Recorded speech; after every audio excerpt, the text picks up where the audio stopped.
है। हमारा आदमी हमने जो खोया है वो इन्हीं की वजह से गया है और हम पूरा का पूरा इल्जाम। नमस्कार दोस्तों, मैं राकेश भारद्वाज। दोस्तों, हमारे अपने शहर महम से मैं इस समय जो है आप लोगों के साथ जुड़ा हुआ हूँ और वार्ड नंबर 8 के अंदर हम मौजूद है। आज इस परिवार के अंदर जैसे लगातार जो है महम के सरकारी हॉस्पिटल की हम बात करें तो उसके ऊपर लगातार जो है आरोप लगते रहते हैं कि वहाँ ना तो दवाइयाँ है, ना फर्स्ट एड की कोई सुविधा है, और इससे बड़ी सुविधाओं की तो हम बात ही क्या करें। और अगर किसी डॉक्टर की जरूरत पड़ जाए तो समय पे जो है डॉक्टर अवेलेबल नहीं होते। उसका जीता जागता उदाहरण जो है आज जिस घर के अंदर, जिस परिवार के अंदर मैं खड़ा हूँ, इस परिवार का आरोप है सरकारी हॉस्पिटल के अंदर सुविधा ना होने के कारण जो है आज इनके अपने परिवार से जो है एक सदस्य चला गया।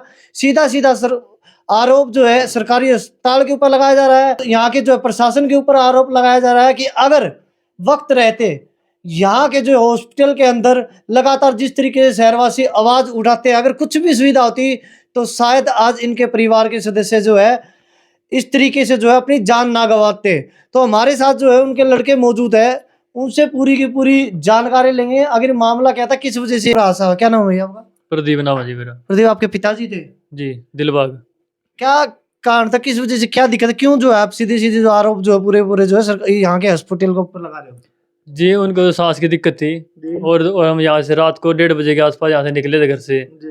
और वहाँ पे जाके हमने जैसे कि ऑक्सीजन उनको लगवानी थी वहाँ पे, लेकिन वहाँ पे ऑक्सीजन उनकी जो मशीनें थी वो काम नहीं कर रही थी बिल्कुल भी। एक तो उनके पास 2 मशीनें ऑक्सीजन वाली, दोनों काम नहीं कर रही। फिर उन्होंने सिलेंडर लगा दिया, सिलेंडर में भी ऑक्सीजन नहीं थी। उन्होंने हमको फिर एम्बुलेंस में रेफर कर दिया रोहतक के लिए, पीजीआई कि आप पीजीआई चले जाओ। सरकारी हॉस्पिटल? हाँ, सरकारी हॉस्पिटल की थी वो। तो फिर उन्होंने हमको रेफर कर दिया। तो फिर उसके अंदर हमको एक सिलेंडर दिया कि आप ये सिलेंडर ले जाओ, इसके अंदर आपको ऑक्सीजन प्राप्त हो जाएगी। लेकिन वो अभी वो सिलेंडर भी महम एंट्री तक खत्म हो गया। इतना ही इसके अंदर गैस थी। फिर आगे उसने जो एम्बुलेंस थी, एम्बुलेंस के अंदर जो गैस थी उसने चला दी एम्बुलेंस वाले ने, वो भी फिर रास्ते में खत्म होगी टोल पे जाके। ये सब चलता रहा बीच बीच में, वहां तक इनकी हालत बिल्कुल ही खराब हो गई। आपका क्या नाम है? संदीप नाम है जी। आप इनके साथी थे उस समय? हाँ जी। आपके भाई हैं? हाँ, ये भाई है, वो मेरे साथ लगते अच्छा थे। जी। क्या आप किस तरीके से, क्या मामला हुआ, क्यों ये पूरा का पूरा जो आप आरोप जो है हॉस्पिटल के ऊपर लगा रहे हो? आरोप नु लगावा जी, आज तक करा कह बजा लिए जिन्हें सीधी एक के बात कहा भाई आप तो पीजीआई जाओ सीधे, क्योंकि यार फर्स्ट एड की भी सुविधा था उन को नहीं, एक इंजेक्शन लगा देंगे और फिर अपना पीजीआई किचन खातर बोलते हैं सीधी। तो 1:30 बजे लकड़े थे जी, काल 10 कुटी में ऑक्सीजन घरा भी थी मारे, आड़े सही थे, ठीक थे, क्योंकि दवाई दुई लेने खातर बस दवाई बढ़िया बता देंगे, कदे रात ना बिगड़े, दिक्कत ना हो जाता है। उड़े ले गए अड़े सरकारी अस्पताल में उड़े डॉक्टर दौरा गए, डॉक्टर ने पर्ची पुर्ची बना दी।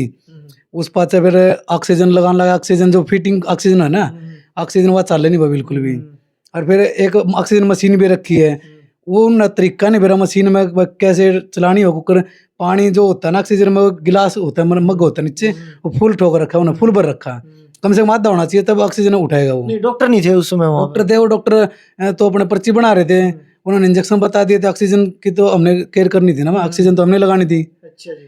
तो ऑक्सीजन में गड़बड़ी इतनी हो रही थी, ऑक्सीजन नहीं मिली टाइम पे, तो फिर पीजीआई भेज दिया उन्होंने। फिर गाड़ी में, एम्बुलेंस में ऑक्सीजन उसमें भी नहीं, तो वो सिलेंडर दे दिया उन्होंने मारती, बोले सिलेंडर ले जाओ। आते वक्त एम्बुलेंस वाला वापस ले आया सिलेंडर मैम आउट किया ना, आउट करने के बाद थोड़ी दूर बाद ही सिलेंडर भी खत्म हो गया। अच्छा जी। हाँ, डॉक्टर को इतना भी नहीं पता कि भाई उसमें ऑक्सीजन रह रही है कि नहीं रही, उसके ऊपर मीटर लगा होता है, अब उसमें पता चलता है इसमें कितनी ऑक्सीजन बची हुई है, लेकिन उन्होंने फिर भी ऐसे उठा के दे दिया। तो रास्ते में ऑक्सीजन उसमें खत्म होगी, टोल से आगे एम्बुलेंस वाले ने रोका। एक और एक्स्ट्रा सिलेंडर था एम्बुलेंस वाले के पास, फिटेड होता है वो भी, वो चला के जब कुछ देर तक उसने वहां रोहतक तक पूछा, हालत गंभीर हो गई थी बहुत ज्यादा। तो पीजीआई जाने के बाद जी सी ब्लॉक है वो, उसका सांस का जो छाती का, उसमें जाने के बाद उन्हें डॉक्टर ने पर्ची पुर्ची बनाई, उन्हें एक्सरे उक्सरे करवाए, एम्बुलेंस लेगी सीधी जावड़ू। सब ऐसे मरते पड़ते रोहतक तक पहुंच गए। पहुंचने के बाद उन्होंने, डॉक्टर ने तो ट्रीटमेंट किया, ठीक है, उन्होंने अपने ऑक्सीजन लगा दिया, ऑक्सीजन बढ़िया दी, ग्लूकोज भी दी, ऑक्सीजन और क्या एक सैंपल भी टेस्ट किए उनके जाके। लेकिन इतनी मतलब अवस्था बहुत खराब हो गई थी, अड़ती ऑक्सीजन नहीं मिली ना, उसके कारण फेफड़े बिल्कुल सिकुड़ गए थे, ऑक्सीजन लेने का दम ही नहीं था उनमें। तो उन्होंने जिस तरह नल की तार दी डॉक्टर ने वहाँ पे पीजीआई में, और उनके आधे घंटे के बाद मतलब इतनी तबीयत खराब हो गई थी कि वो वहाँ पे दम तोड़ दिया आधे घंटे के बाद।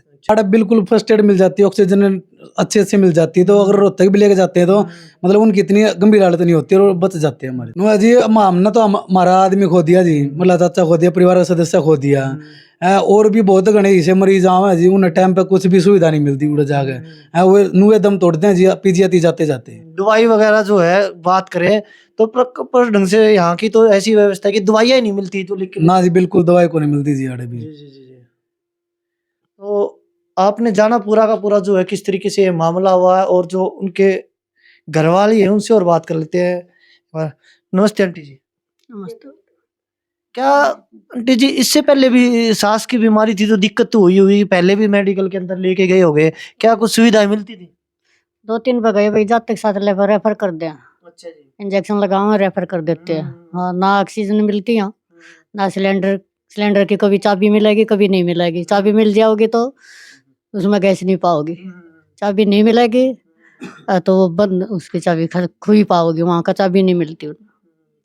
क्या लगता है आपको, जिस तरीके से अभी भाई ने बताया, अगर कुछ सुविधा मिल जाती तो शायद जो है। बच जाते भाई, यहाँ घर से बोलते बोलते गए थे। अच्छा जी। हाँ, बोलते बोलते गए थे, घर पर बच जाते अगर यहाँ ऑक्सीजन मिल जाती तो। तो क्या कहना चाहते हो, प्रशासन भी देख रहा है वीडियो, और ये सरकारी हॉस्पिटल के अंदर जो डॉक्टर कार्यरत है वो भी देख रहे हैं, और यहाँ के जो है नेता भी देख रहे हैं, क्या कहना चाहोगे उनको? भाई के क्या कहना, हम तो ये हैं भाई यहाँ अच्छी तरह सारी सुविधा आ जाए, और अभी मरीज आवे पूरी तरह यहाँ सुविधा नहीं मिल पाती, इसलिए जो भी यहाँ आते हैं बीमार लोग आते हैं इतनी उससे कि यहाँ रोहतक एकदम नहीं भाग सकते इतनी दूर लेकर के। जो ज़्यादा ही गंभीर हालत होती है तो कैसे लेके जाएंगे, तो इतना बड़ा हॉस्पिटल है मैम के अंदर, और वहाँ सुविधा तो मिले, ऑक्सीजन अगर पूरी मिल जाती वहाँ तक पहुँचने तक, ऑक्सीजन बीच में ही खत्म होगी, कम रह गई तो वहाँ तक पहुँच नहीं पाए, तो वहाँ कैसे न कैसे पहुँचे। रोहतक के पीजीआई हॉस्पिटल में उन्होंने एडमिट किया, वहाँ अपना ट्रीटमेंट शुरू किया, जब तक तो सांसें नीचे जा चुकी थी, तो उन्होंने अपने पूरी कोशिश की और तो नहीं हुई। तो यही कहेंगे हम, इन्होंने पूरी तरह ऑक्सीजन इन्होंने नहीं दी, और हमारा पेशेंट जो मरीज है, हमारा आदमी हमने जो खोया है वो इन्हीं की वजह से गया है, और हम पूरा का पूरा इल्ज़ाम ये मैम के हॉस्पिटल को ही लगाएंगे, क्योंकि अब कोई भी सुविधा उपलब्ध नहीं है। आप क्या लगती हो? मैं जो वो चले गए वो मेरे भाई थे। हाँ जी, तो इतनी उम्र नहीं थी, पहले भी उनको होती थी तकलीफ सांस की, लेकिन ये लेते थे तो वहाँ तक पहुँच जाते थे, थोड़ी बहुत होती थी। तो अब की बार इनको बिल्कुल भी यहाँ ऑक्सीजन टाइम से मिल जाती है, ये तो बोल देती है तुरंत ही हॉस्पिटल वहाँ लेके जाओ, रेफर कर देते हैं तुरंत। इतनी दूर देखो, 1 घंटे का रास्ता है, सांस वाले आदमी तो कितनी दिक्कत होती है, 2 दिन चलना मुश्किल हो जाता है सिलेंडर के बगैर, और ये बहाने लगा देते हैं हमारे पास सिलेंडर नहीं है, सुविधा नहीं है, ताकि सारी चीज़ होते हुए भी ये केयर नहीं करते पेशेंट की। तो हम ये कहेंगे कि इनके ऊपर एक्शन लिया जाए। यहाँ दवाइयाँ भी नहीं मिलती हैं टाइम से, तो हमने अपना आदमी खोया है, अपने घर का सदस्य खोया है, तो जैसे कि हम यही चाहेंगे कि आने वाले और भी पेशेंट हैं वो ऐसे दुखी ना होए, और कोई भी उनके साथ भी ऐसा हादसा ना होए, और टाइम से सारी चीजें मिलें। इस घर के अंदर जो है घर का सदस्य चला गया है, आप देख रहे हो 1 दिन भी नहीं हुआ है आज जो उसको उनका जो है अंतिम संस्कार किया गया, लेकिन परिवार फिर भी जो है इतने दुख के अंदर है, लेकिन फिर भी महम शहर के लिए, महम वासियों के लिए, कस्बे के लिए आवाज उठा रहा है। और लगातार ये आज कोई नई बात नहीं है कि इस घर से कोई सदस्य गया है तो पहली बार जो है ये आवाज उठेगी। महम हल्के के लोग जिनको यहाँ पे फर्स्ट सबसे पहले जो है इसी मेडिकल के अंदर आना होता है, लगातार जो है आवाज उठाते रहते हैं कि कुछ सुविधाएं दे दो, कुछ सुविधाएं दे दो।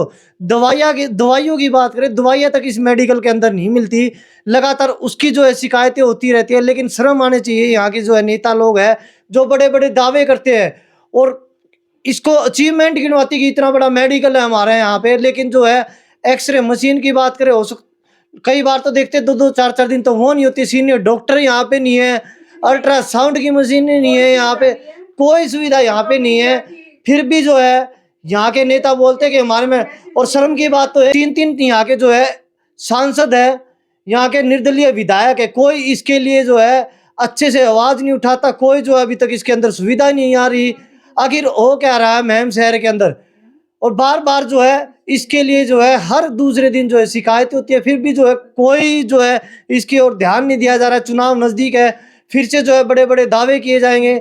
मैं तो कहता हूँ ऐसा अस्पताल होने की बजाय ऐसे अस्पताल पे जो ताला लगा दे। कम से कम जो ये टाइम जो है यहाँ ले जाने के अंदर खराब किया जाता है, वो सीधे रोहतक ही भी ले जाए। सही कह रहा हूँ भाई साहब, कम से कम यहाँ ले जाने के लिए यहाँ सोच के कि कुछ सुविधा मिलेगी, वो आधे एक घंटा जो खराब होता है इससे वजह से डायरेक्ट रोहतक ही ले जाए, जब यहाँ पे कुछ सुविधा ही नहीं है। तो मैम अस्पताल के बारे में कोई कुछ नहीं सोच रहे भाई, आज तक किसी ने नहीं सोचा है। ऐसे ही मरीज परेशान होकर मर जाते हैं। एक हफ्ते पहले भी गए थे, तब भी वो मशीन खराब पड़ी थी, तब तक उसका कोई मशीन का कोई ठीक नहीं हुई वो मशीन अब तक। अब एक हफ्ते के बाद गए थे, अब भी वो ऐसी ही पड़ी है खराब, उसका कोई इलाज नहीं हुआ मशीन कोई का, समाधान कोई नहीं है, समाधान जियाड़ा का नहीं कोई है। समाधान नहीं। और यहाँ की तो बात करें तो अभी भी इस वीडियो से भी मेरे को लगता नहीं कोई असर होगा, क्योंकि इससे पहले भी जो है इस मेडिकल की बहुत सारी जो है वीडियो आ चुकी है, फिर भी जो है कानों पे कोई जू नहीं रहे इन तीन के। भाई इससे ज्यादा तो शायद कुछ नहीं हो सकता कि आप लोगों के सामने जो है जीता जागता उदाहरण है। पूरी के पूरे जो है इन्होंने जिस तरीके से जो आरोप लगा रहे हैं कि ऑक्सीजन नहीं मिली, फर्स्ट एड टाइम से नहीं मिल रही, जिसके कारण जो है इनके परिवार का सदस्य चला गया, और आज बेचारे दुख के अंदर होते हुए भी ये वीडियो बनवा रहे हैं ताकि इन नेताओं को कुछ ना कुछ शर्म आ जाए, यहाँ पे जो है कुछ सुविधाएं मिल जाए, ताकि इस तरीके से जो है महम शहर का या फिर आसपास के जो लोग गांवों से यहाँ आते हैं कि उम्मीद लेके कि हाँ कुछ ना कुछ ट्रीटमेंट मिलेगा, और किसी की तो जो है कम से कम जो है जान ना जा पाए। वीडियो को ज़्यादा से ज़्यादा शेयर करें, कमेंट के अंदर अपनी राय जरूर दे। अभी के लिए इतना ही, मिलते हैं नेक्स्ट अपडेट में। Thank you very much.